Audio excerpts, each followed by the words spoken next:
Hey guys and girls, welcome back to another exciting episode of All About You. In today's video, I'm going to showcase you guys the deck that I use to win the most recent Pro Play Tour in Dallas, 2019. It's been an amazing experience. It was very tough. Top 16 was no joke. Was able to do very well, but it's because of the type of deck that I used that I kind of had an unfair advantage against a lot of different decks that people were playing in this format. I ran my Super Shenron leader. It's Dragon Ball. You get 2 balls. All you have to do is tap, you look through life, and your deck for up to 2 balls. Going into the flip side, you're able to pick up a Dragon Ball, and then you're able to use a wish for free if you care to. You can draw 1 card, or you can use your ultimate if you have 20 cards in your drop zone. You can remove your 7 Dragon Balls, put the 20 cards right back into your deck, and you can take an additional turn, which is pretty nuts. I ran 3 Successor of Hope. This card allows us to search for our Bardoks, our Gokus, pretty much anything that we need at the moment, we can search it, including cards like our Path to Greatness, because this guy, he's just amazing. He allows us to go into our win con, and basically that's what we're trying to do. So as we keep going through, we run 3 Bardoks. He allows us to pick up life. When he comes into play, you pick up a life, and he has a free swap effect, which is super strong because you can swap into this guy, which I noticed a lot of people in their deck list were only running 2 Gohans and 2 Gokus, which to me it didn't make much sense because this guy is a pressure. He's a way to inflict a lot of pressure on your opponent. 15K, they have to keep dishing out 5K. So this guy allows us to pressure our opponent adequately so that we don't have to waste any combo power. The problem with 10Ks is that you always have to waste a 5K in order to hit your opponent's leader, and you're trading. You don't want to trade. You want your opponents to go minus. That's it. Now from this guy, again, we can go into this guy by paying 2 energy. So 2 energy allows us to go into this man, which if he has Sparking 7, for 1 you pay 4 yellow. You can go right into Heightened Mastery, that's the deck that I'm using, and of course when he comes into play, you can target one of your opponent's battle cards, put it in rest, and draw a card, which is very good against decks that try to hard counter you, like Burgos, Whis, Mass Saiyan, the turn 1 drop. You can put them into rest and get rid of it before you start using Child's Wish to bring out cards to untap. So you just want to play smart, you get rid of threats, and you just make sure that when you're ready to go in for the kill, your opponent can't do much to stop you. We go right into Heightened Mastery, 3 copies. I ran 3 copies instead of 2 or 1 like other decks because you need to see him. It's very consistent when you run it at 3. When you want to see a card, you run it at 3. When you want to see multiple copies of a card, you run it at 4. That's the rule that I use. So this guy comes into play through this effect. We never cast him for 8. Never. That's never a good thing. So what you do is you bring him out in play. You are allowed to tap up to 3 cards on board. Your opponent's energy or battle cards, and it ignores barrier. So if your opponent has a blocker with barrier, you put it in rest mode and they can't do much about it. What's great about it, this card mainly is that it has deflect. A lot of people in this tournament were using Cold Bloodlust, and that card is very annoying, but you can bring this guy out. If you know they have Bloodlust, tap all their energy, now they can't use Bloodlust on you anymore. So it's pretty simple. You just stop them from being able to stop your plays. And then last but not least, you game them with Victory Strike. So Victory Strike is pretty much the heart of the deck. The way you want to play this build is on turn 4, you tap them out, you play your Victory Strike, but before you do that, you use your Child's Wish, which is very key. So you use your Child's Wish and you search for a Boma from your discard pile and you put it into play, untap 2 of your energy, and now you have the same turn you just played Heighten, you can go right into Victory Strike, which is the main focus of this deck, especially against decks that cannot self-awaken.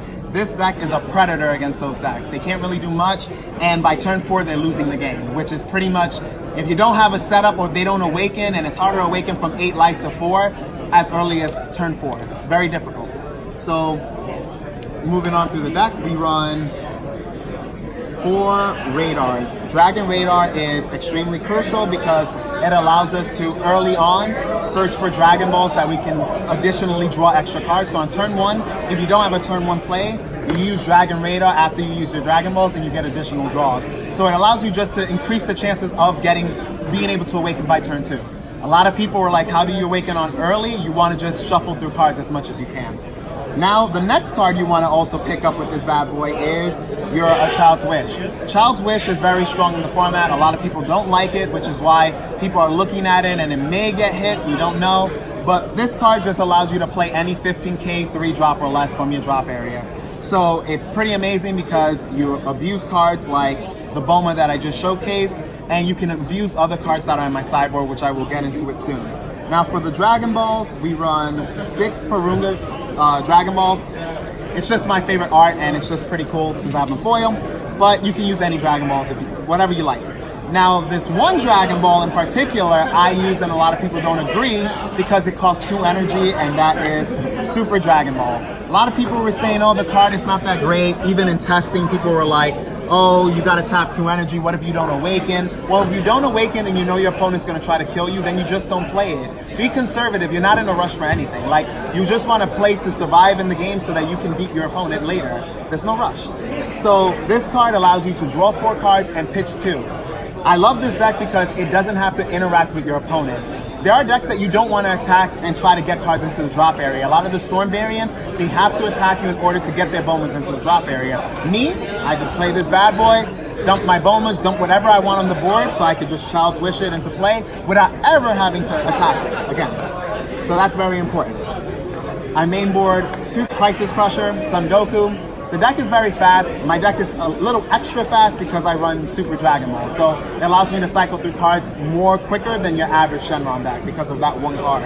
So there's a good chance I'll be able to draw it, and if I don't draw it, I don't fret. I just won't play until my opponent. Like I said, I'll be patient, I'll wait, tap their guy that's a threat, that's in my way, and then get rid of it. And a good thing is, this guy can attack. He has dual attack, which I didn't mention that early in the video, but if it's something you need to get rid of, you attack once with it, and you get rid of the threat, and then you restand them, and then you can still use Child's Wish, and then go right into Victory Strike once you get your Boma out on the board. So again, just be strategic and take your time.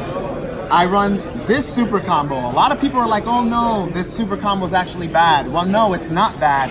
You're just rushing to mill cards out of your deck. Guess what? When I play that Boma that I referred to, which she's actually right here, when I play Boma, I don't rush into anything. I'm not using this effect to mill. A lot of people are like, wait, why are you not milling? If I don't have all the key cards in my hand, I'm not gonna take a chance to mill out something that I really need.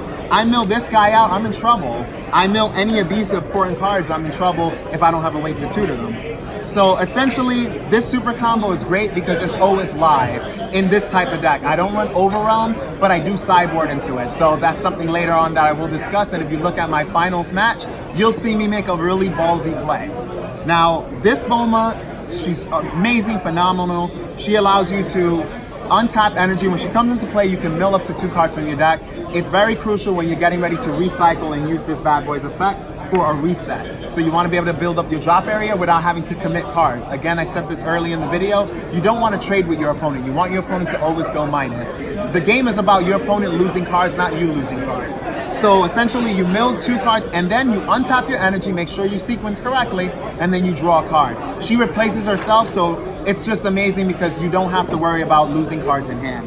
Now, we run our Personal Ambition. Now this one card is very interesting, and the reason why it is because this bad boy, a lot of people I notice, as soon as they see this card, they immediately play it to draw a card and cycle through their deck. That's not the best way to play this card. This card is very good against decks that you know they can shut you down with Cold Bloodlust. You might want to hold on to a few early on in the game. Don't always go for the obvious play of, oh, let me see another card. Sometimes seeing the card is not worth it. The next card that I play is 3 Flying Nimbus. So 3 Flying Nimbus is very important because it allows you to shut down the format. This format is very aggressive. A lot of the decks are trying to end your life between turns 2 to 3. That includes Broly, which was in the finals, and that includes the Storm variants that are Shenron that want to aggro you with Sensu Beans and just bring out a bajillion guys on board. So you just want to be careful because you need to survive. Battle and nutrition is very important in this game, and if you can't survive, you won't be able to actually do anything in the game. You're already lost. So Flying Nimbus is very important. And then last but not least is Battering Laser in the main, because there are times when my opponent will try to do something very funny, and what I mean by that is my opponent may try to, once I get my Victory Strike on board and they're tapped out, they may try to use a Dimension Magic. And Dimension Magic, it won't negate this attack, but you can still activate cards. So if your opponent Dimension Magics you and they meet the requirement, bam, they have the Sparking, they'll try to recover energy and potentially out-combo you. Depending on the game state, your opponent may be able to out-combo you.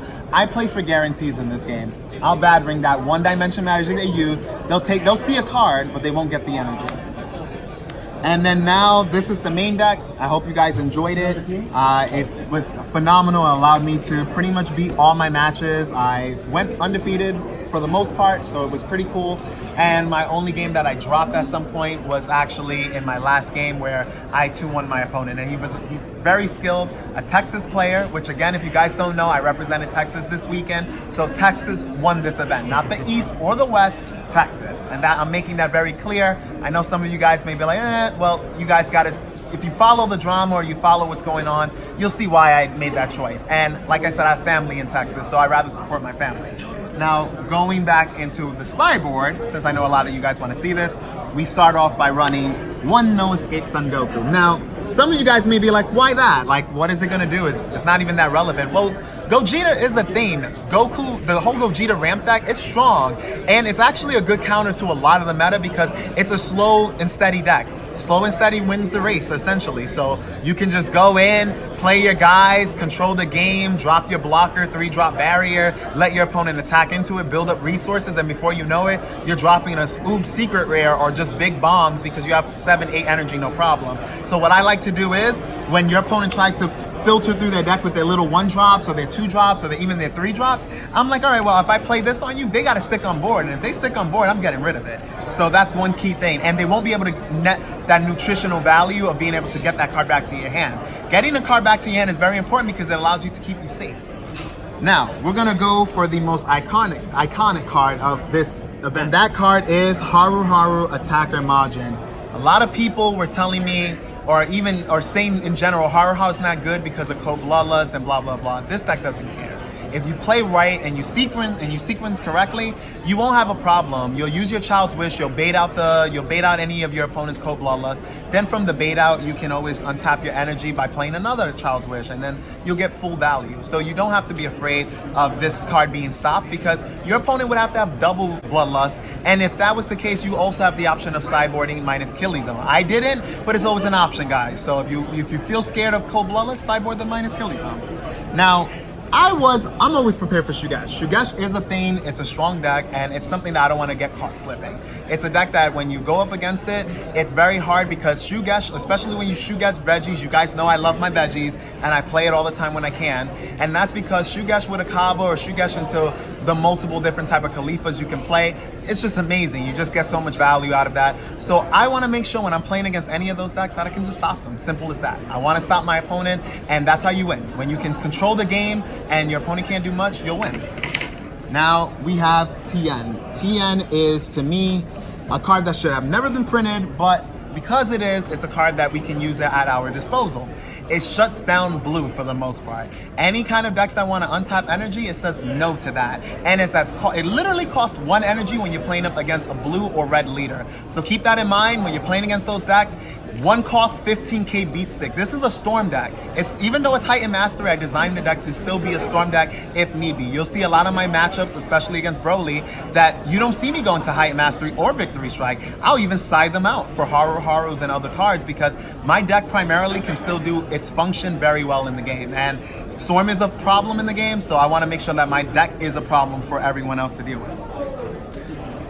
Next, we going on to our Dark Power Black Mass Saiyan.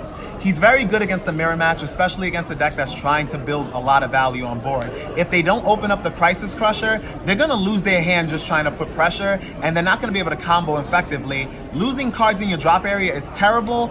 It's not the best way to reset with Super Shenron. You want to get value out of resetting. You don't want to have to lose cards when you don't have to. So essentially, just make sure that you're playing correctly, and you just got to make sure you try to get over this threat. That's why I play him. My opponent has to worry about it. Now we play our Godly Destruction Whis. He's a Burgos. Essentially, your opponent untaps an energy on their turn. You can use his ability, and they have to discard it. Gone. So you don't have to worry about it. And a lot of people, they play Personal Ambition. I played a Super Shenron deck and he Personal Ambition me, and then I used this one guy and I was like, oh, I'm sorry, man. You're going to have to lose a card for that. You're going to lose an energy. Just set you a turn. And he went first. So that basically made it that I went first. And I was like, oh, I won the dice roll, I guess. That's what I told him. I won the dice roll. So that was pretty cool, and it's just a very strong card. And a lot of people, again, forget cards like Personal Ambition. A lot of people try to skip steps, which the head judge, always keeps telling everyone, guys, make sure you don't skip steps. If you want to communicate that with your opponent, sure, but when you skip a step, you might mess up because now your opponent can capitalize on it. And now the only person you can blame is yourself at that point. And last but not least, the champion card. So this guy, he was my ace in the hole. He allowed me to win the last game of my final match. Essentially, I forced my opponent into a corner. I made him burn all the cards in his hand except for 2. Broly chain revolves. If in order for them to go from the 6 to 8 drop, they need at least 3 cards in hand. The Broly itself and 2 cards to drop. You have to fulfill the cost in order to play and level up.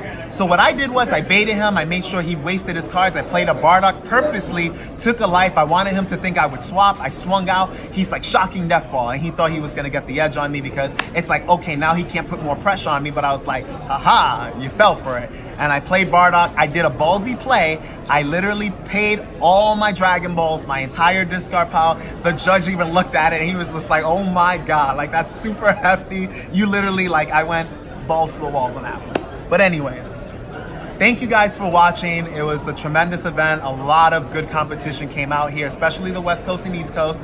Guys, I'm still from the East Coast, but I rep Texas today. And this is Texas Win. I'll still be an East Coast player, but you know, right now I'm taking care of family as the way my family's taking care of me.